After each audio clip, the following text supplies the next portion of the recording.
Well, good afternoon and welcome to Rangers Radio. Due to the delayed kick-off of today's match at home to Dundee United to 3:45, Rangers Radio, before we start our pre-match show, which will be now 2:45, are going to play a Rangers documentary about the great Jimmy Miller and Ralph Brand. Enjoy. Miller heads it in. To goal! Miller has scored for Rangers. A header by Brand. Go! When I think of Miller and Brand, I think of Batman and Robin. You can't separate these names. They were a machine. Ralphie and Jimmy Miller, they were a machine. Through towards Miller, this could be dangerous. Miller gets his foot to it, shoots it, and it's there! Miller was my hero. He was fantastic. Brand scores! Brand was probably a player way ahead of his time. He had this predatory instinct in the final third. These were the days when you were getting 130,000 people turning up for semi-finals, even of the Cup. People were always looking for heroes in these years. Your record stand the test of time. It's something that stands up far and beyond anything that, whatever footage there is, the numbers are there. The number of goals that partnership delivered for Rangers probably sees that duo regarded as the greatest ever striking partnership for Rangers.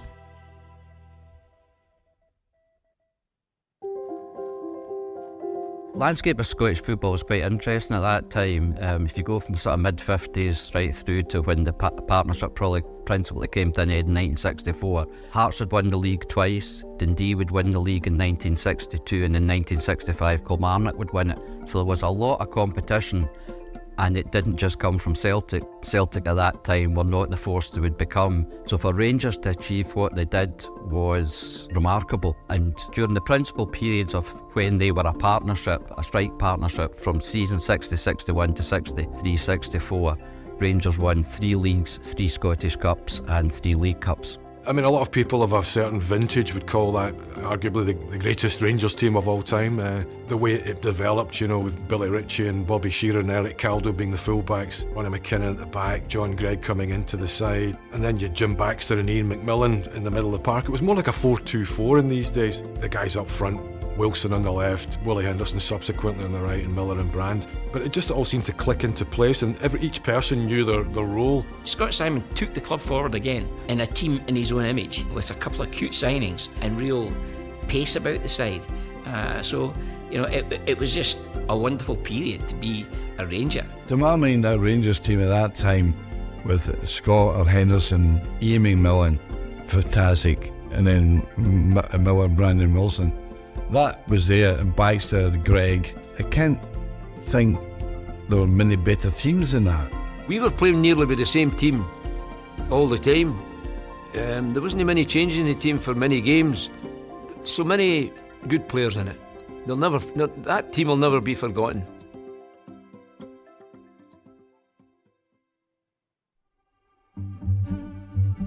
Ralph Brand had actually been spotted by Bill Struth when Mr Struth was coming towards the end of his tenure as Rangers manager. Mr Struth had spotted Ralph Brand playing for the Scotland Schoolboys in 1952 at Wembley, and he'd been suitably impressed with Brand's performance, so contact was made. After the international at Wembley, I was barely back a few days, and I've still got the telegram to this day. A telegram arrived at the house for me. The top of it was from Ibrox Stadium, Rangers FC, Mr Bill Struth. I signed as a schoolboy, and as soon as I signed for Mr Struth, I was a Ranger. Struth liked him so much that he took his signing bonus out the safe personally here at Ibrox and gave it to him. So he was signed on that basis, and then he would become a full-time professional at the age of 17. Jimmy Miller was signed as a 20-year-old in 1955 from Dunfermline, mainly as a halfback, although he was going to make his name as a striker. At that time we had 3 competing strikers, Don Kitchen-Brand, Max Murray and Billy Simpson. So the number 9 jersey wasn't vacant to him, so the club probably saw him as a halfback. Both of them, their Rangers service was interrupted by national service because in those days there was conscription. In the aftermath of World War II and the whole demobilisation of the troops, there was a sudden urge that we needed more armed services on a kind of temporary basis, if you like. So everybody aged between 17 and 21, males that is, were conscripted to serve 2 years from 1949. So it was quite remarkable. You had to go and either join the Army, the Navy or the Air Force. Jimmy had just joined Rangers and Ralph too in the mid-50s. All of a sudden, Jimmy Miller's off to Cyprus to sign up for the Royal Scottish Fusiliers, and that was a bit hectic over there in these times. There was a bit of trouble there over the sovereignty between the Turks and the Greeks at the time, and Ralph equally had to go to bases in Scotland and England. So 2 years out of your career is quite amazing. So it's a big chunk, isn't it, when you're trying to establish yourself at Rangers. So by the time they came back, you're now into 1958, 57, 58. And there were established players at Rangers at the time, so how were these young men going to break into the team and make their mark?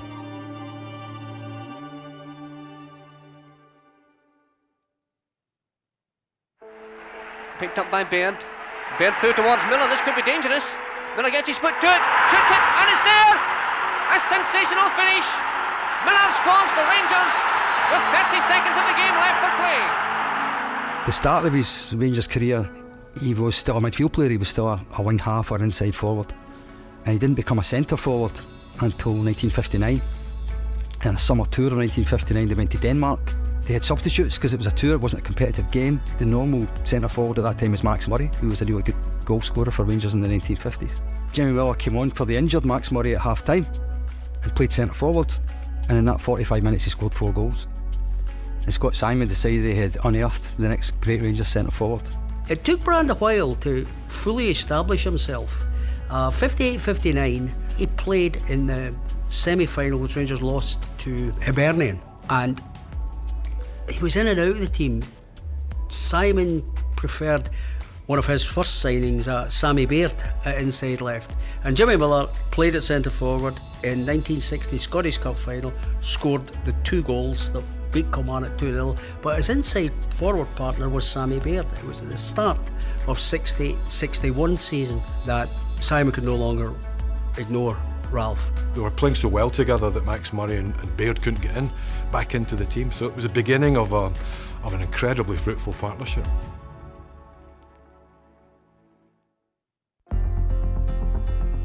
When I think of Miller and Brand, I think of Batman and Robin. You can't separate these names.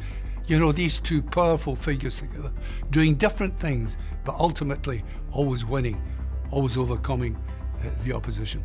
When I interviewed them for the first time, I thought it was cute that they both had broad Edinburgh accents. I thought, I'm a Glasgow man, I'm from the East End of Glasgow, and all the Rangers supporters around me. And here's this couple from Edinburgh with this sing-songy accent, and yet they could play. Now, Brand and Miller were two entirely different types. Jimmy Miller was 5'8", stocky, broad-shouldered, big-thighed, very difficult to push off the ball. And one of the greatest compliments I ever heard paid to him was by the great opponent of Rangers, Jock Stein. Because Stein said to me, if Jimmy Miller had been in my squad, he would never have been out of the team. Why? Because Jimmy could play anywhere. Wilson sent over a well-judged centre. Miller connected with his head. In it went.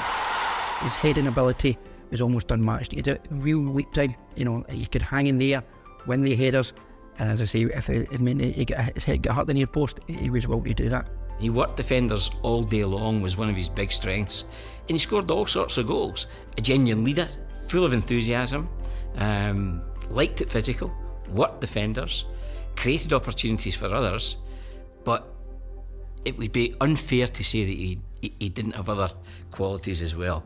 He could play. He had flat feet and he took a different size of boot on either foot. And he had, I think it was because of that physical makeup, that kind of skeletal makeup, he had back problems throughout his playing career. But he had a great, astute football brain. Jimmy led the line. You know, he was stocky, he wasn't lightning quick, but he had 2 good feet. He could take the ball in, he could set the play up, you know, and he was brave. Jimmy Miller was good, and he was good at shielding the ball, and he could hold it and allow you to come up the side of him and you slip it to him, and he was good at slipping it onto Brand coming running from deep. I would say Jimmy was the guy who, if any of the boys in the forward line were getting rash attention for some of the players on the other side, Jimmy was always first on your side. You could handle yourself because one of your other favourite sports was boxing. Aye. Middleweight champion of the Royal Scots. See that day when I went into the ring. I'd never been in the ring in my life. But we got I beat about half a dozen guys in the gym. But we weren't in the ring, it was just sort of on the floor punching each other, you know. I wasn't a boxer, but I could hit. So I knocked a guy out in the first round. My heart. Should have been a boxer, eh? Jimmy Miller, to me, was the best player of our team, the way he held us all together. He was a great guy. He was the man of our team, I would say. Even though Baxter was brilliant, Jimmy was the one that held us together.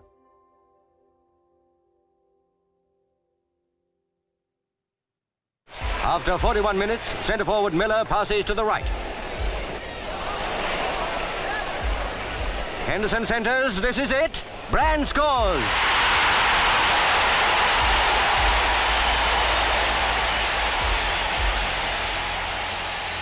I remember one conversation I had with Jimmy Miller, and he said, I didn't train nearly as hard as Ralphie did. He said, Ralphie was, he trained really hard and would work really hard during the games. He says, I didn't work. He said, he was a better player than I was. Now, that would be debatable. Ralphie Brand was viciously fast. I mean, he could go past an opponent in a blink. Ralph Brand was a penalty box striker, first and foremost. He was a player who was great at finding space. He was very quick over short distances, and he was a great finisher. Brand could read things in the middle, in the penalty area, between the 6-yard box lines, and he could read things where things were going to break, and as soon as they broke, he was on it. Brand was probably a player way ahead of his time. If you were looking for somebody of similar qualities at that time, south of the border, it would probably be Jimmy Greaves, perhaps even a touch of the Dennis Laws. He had this predatory instinct in the final third, wonderful movement. He just graced the field and moved with real stealth, acceleration, and he scored all sorts of goals and thrived with the partnership with Jimmy Miller. And nowadays you would say he was playing in the false nine position. He was relentless, in terms of, I think of what he was on the football pitch. He never gave defenders a minute's peace. He was probably described as a pest, and I mean that in the best possible way. But he was a goal scorer, a poacher, ones that went before him as well, ones that came after him, because it's that being in the right place at the right time. It was a combination of two different types of players, different strengths and different weaknesses. When you play together for as long as a team does, as we did, you have instincts and moves. You do the same movements at times from the game previous or this previous. Sometimes it would work and sometimes it wouldn't. And if you turned right, you felt like turning right, because it was just, that you were so used to each other playing, you knew each other's habits. They complemented each other so well. So you had the player who could lead the line, the player who could take away defenders, and you had the player who could exploit space and score goals. If you just look at the number of goals the two of them scored together between late 59 and 1964-65 season, it tells you what a great partnership they must have been, because they scored a sensational number of goals together. You didn't have the transport network you have today, when players trapped up in their Range Rovers or whatever else and were cosseted, and security staff made sure they got across the road from the car park and things like that. These guys travelled by train and then the subway from the centre of Glasgow, from Edinburgh, both Miller and Brand. On their way in, they would discuss moves, they would discuss things they could do together, and then they would go across to the Albion when it was the training pitch, and they would put them into practice. And on the way back, they would talk about how well or badly or however that they had worked. They had youngsters join them in the train. John Gregg, Sandy Jardine, Willie Matheson would all be part of that travelling contingent of Rangers leaving Edinburgh to come to Glasgow for a day at training. and the knowledge, the awareness, the expectation, the understanding of being a Ranger was passed down from Miller and Brand through Gregg, through Jardine to Matheson along the way. And then in later years, when John Gregg was a senior man, even Colin Steen, who had been signed for £100,000 in 1969, used to join the train at Linlithgow, and he sat and listened to the tales of John Gregg, Willie Matheson et al. About what it was like to be a Ranger. I had a great experience of travelling the train with these guys, and they would talk about the game coming up on the Saturday, and they would talk about the game that on the past Saturday and what they should have done, what we shouldn't have done, and the tactics and all that. And that was a marvellous start for me to be able to use these guys' experience to help me get on in this club.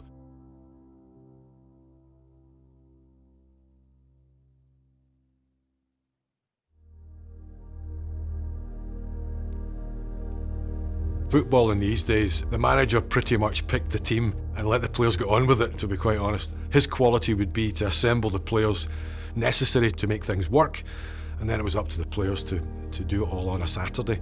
But Ralph Brand was certainly ahead of his time in terms of the way he thought about the game. He was very studious in how things should work on the park, and he was trying to encourage his teammates, particularly Jimmy, to buy into his plans to improve their abilities together. He was a deep thinker about the game. He was keen to improve his game.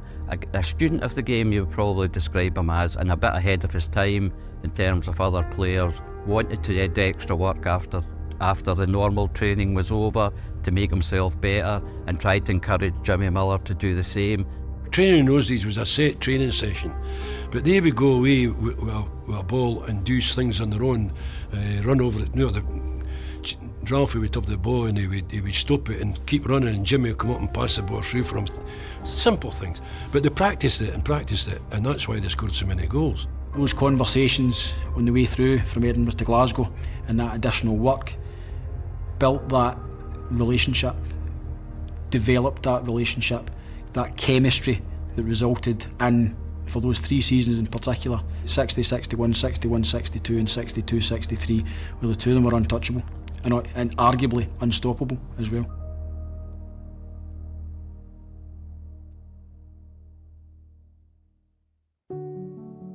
If I talk about when Jimmy Miller moved up front and they were a partnership,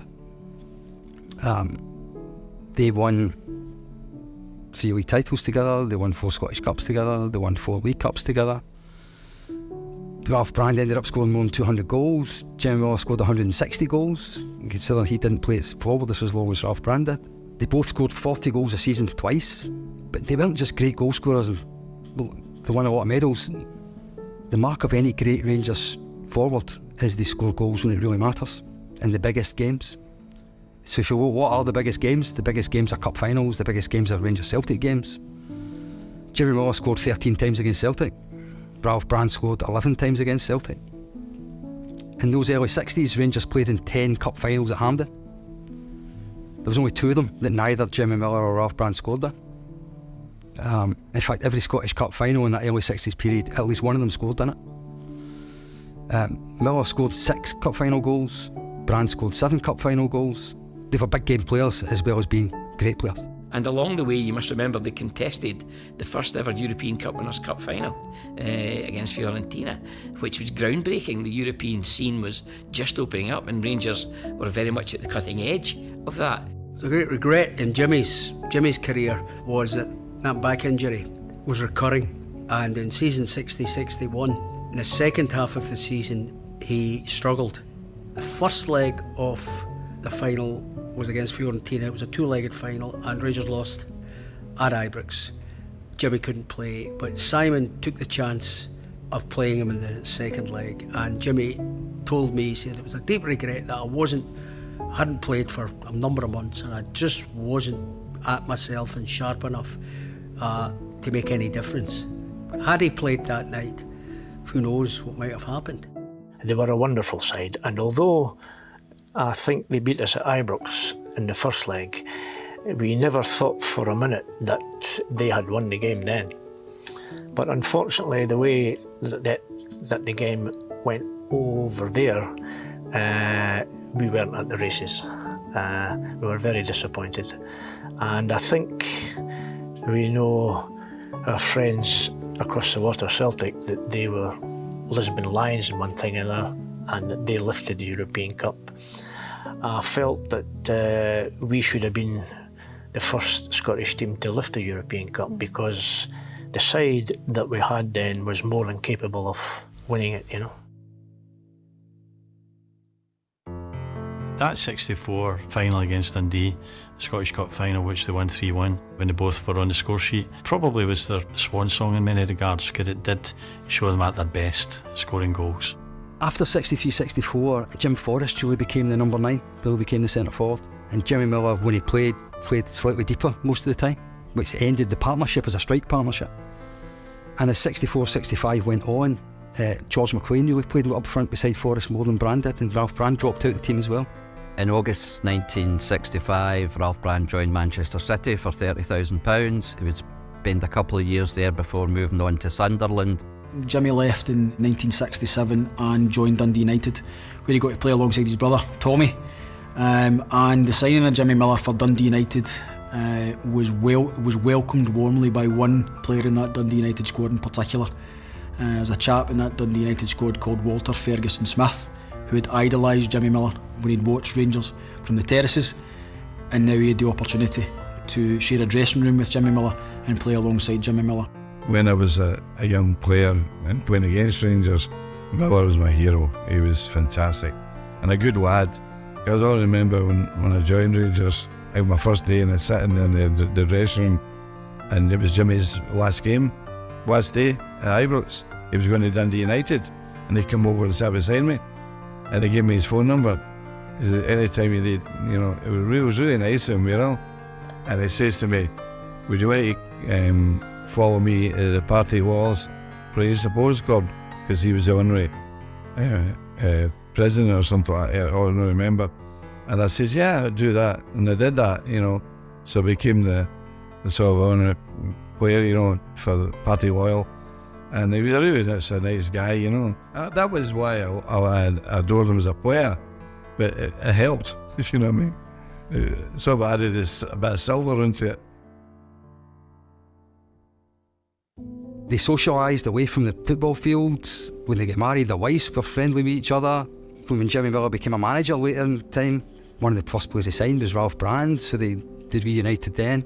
And even in later life, the two of them done hospitality at Ibrox, and they done that for many years till illness stopped that happening. I recall going through to Edinburgh once for a meeting, unrelated to Rangers. Come off the train at Haymarket, just walking out the station, and I heard this shout, David, David. And I turned round, it was Ralphie in his taxi.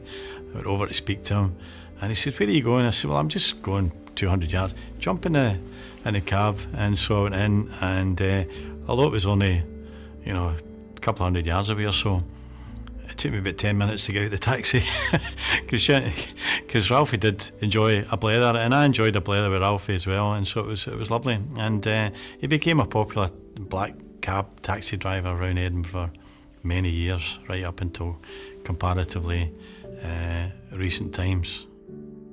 Your records stand the test of time. It's something that stands up far and beyond anything that, whatever footage there is, the numbers are there.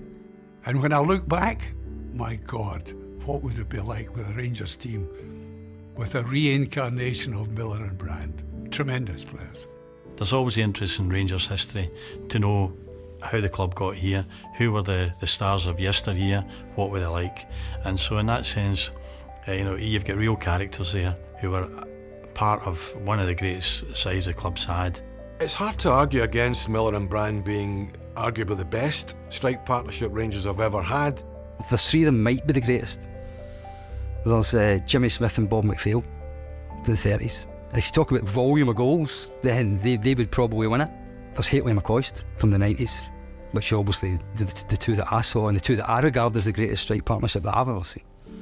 If you look at the medals they won and the goals they scored, it's hard to imagine there's somebody better than them. But there's many Rangers supporters slightly older than me who did see Miller and Brand, who speak of them as the greatest strike partnership that the Rangers have ever had. And certainly the goals they scored and the medals they won there is a case to say that. I don't know which one of those three partnerships are the best. But what I do know is that if anyone thinks Miller and Brand were better than Hateley and McCoist, they must have been sensational. If you look at the sustained level of success domestically, not just on league business but on cup business, I think it would be quite an argument to dethrone the Miller-Brand partnership.